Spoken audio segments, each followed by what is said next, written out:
Anthony Edwards hindi pa satisfied sa panalo sa Golden State at ito na ngayon ang plano ni Jimmy Butler sa 2 taon na kontrata niya sa Warriors. Ngunit bago ang lahat, kung gusto nyo ng pangmatagalang basketball shoes, New Curry 12, mabibili lamang sa halagang $2,599. I-click lamang ang link sa comment section. Isa itong malaking panalo para kay Anthony Edwards at sa Minnesota Timberwolves. Matapos mapabagsak nila ang Warriors sa Game 5, umusad na sila sa Western Conference Finals para sa ikalawang sunod na taon at tahimik na kinikilala na ngayon sa buong liga.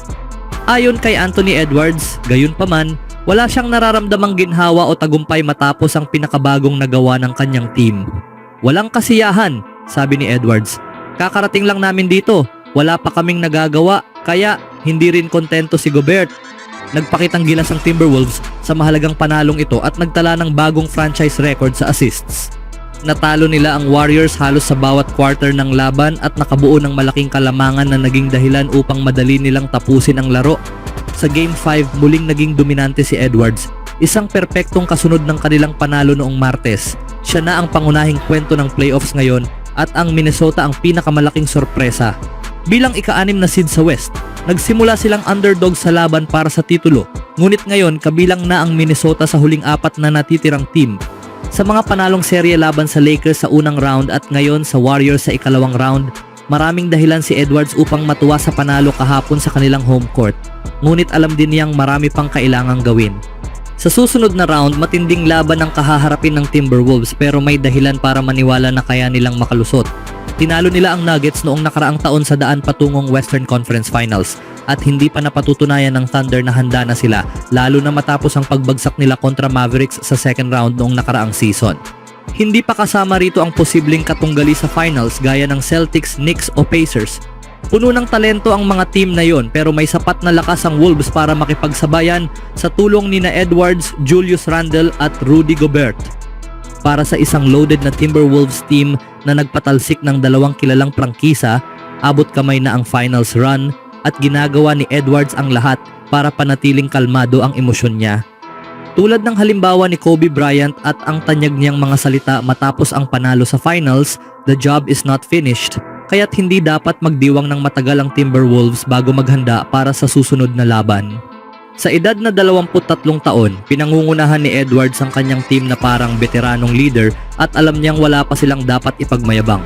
Simula nang sumali siya, wala pang nararating ang Timberwolves at hindi pa sila nakararating sa NBA Finals. Sa katunayan, sa buong kasaysayan ng prangkisa, ito pa lang ang ikalawang pagkakataon na umabot sila sa Western Conference Finals. Upang tapusin ang tagtuyot at maibigay ang titulo sa kanyang lungsod, kailangan ni Edwards na magpakitang gilas palalo sa parehong dulo ng court.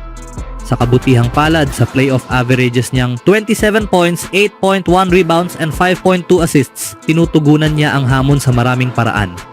Sa kabilang balita naman, Warriors magiging lubhang agresibo sa pag-aayos ng roster ayon kay Shams Charania, orihinal na lumabas sa NBC Sports Bay Area. Ang 1-grade hamstring strain ni Steph Curry ay naging makabuluhan para sa Warriors. Ipinakita ng injury ni Curry kina Coach Steve Kerr at General Manager Mike Dunleavy na kailangan nilang palakasin ang mga role player ng team. Nang wala si Curry, natalo ang Warriors sa 4 na sunod-sunod na laro at doon nagtapos ang kanilang umaasang NBA season sa kamay ng Minnesota Timberwolves. Kaya ano ang plano ng Warriors ngayong off-season?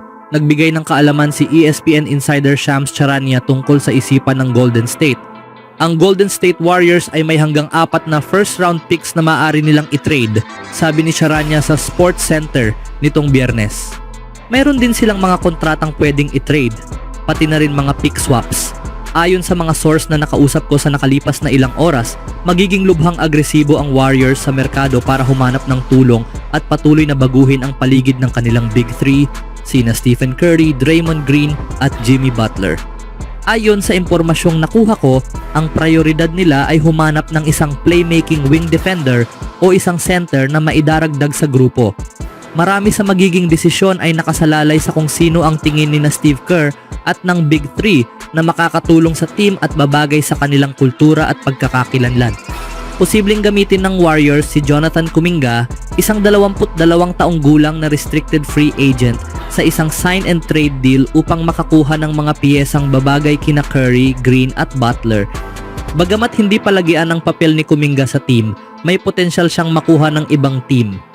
Ayon kay Shams Charania, malaki ang tsansa na magkaroon siya ng market ngayong off-season. Habang papalapit ang pagtatapos ng championship window ng Warriors, inaasahan ang mga pagbabago sa roster sa paligid ng kanilang core trio ngayong summer. Speaking of Warriors, matapos ang pagkatalo sa kamay ng Minnesota Timberwolves noong Huwebes na nagtapos sa kanilang season, tuluyan nang naputol ang pag-asa ng Golden State Warriors para sa isa pang NBA championship. Bagamat may ilan na naniniwalang papalapit na sa pagtatapos ang era ng Warriors, kampante si Golden State forward Jimmy Butler na marami pang maibibigay ang team na ito.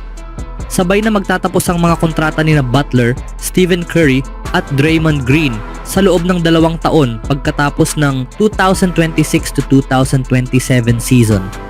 Ang kontrata naman ng head coach na si Steve Kerr ay magtatapos pagkatapos ng susunod na season matapos siyang pumirma ng 2 taon na extension noong nakaraang taon.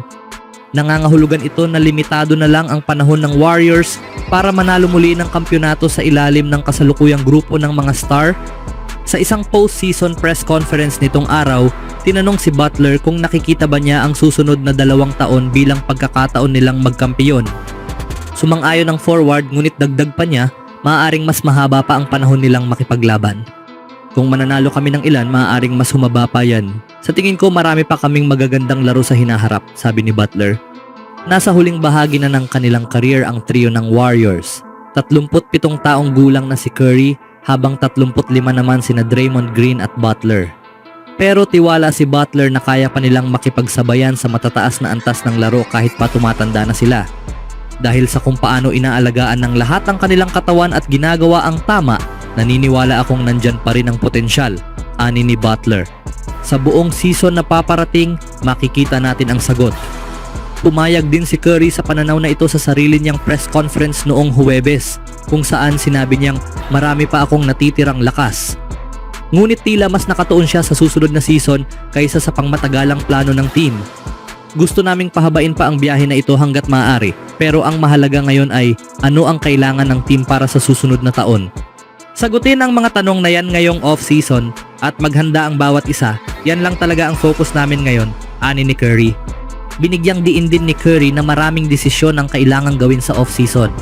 Hindi tiyak kung babalik pa sa susunod na season sina Gary Payton, Jonathan Kuminga at Kevon Looney, kaya't may ilang mahahalagang pagpili na kailangang gawin ng front office ng Warriors tungkol sa kanilang roster. Ano ang masasabi niyo mga kaibigan? Spencer up there for the rebound. Another chance here for the Warriors. And Moses Moody got it.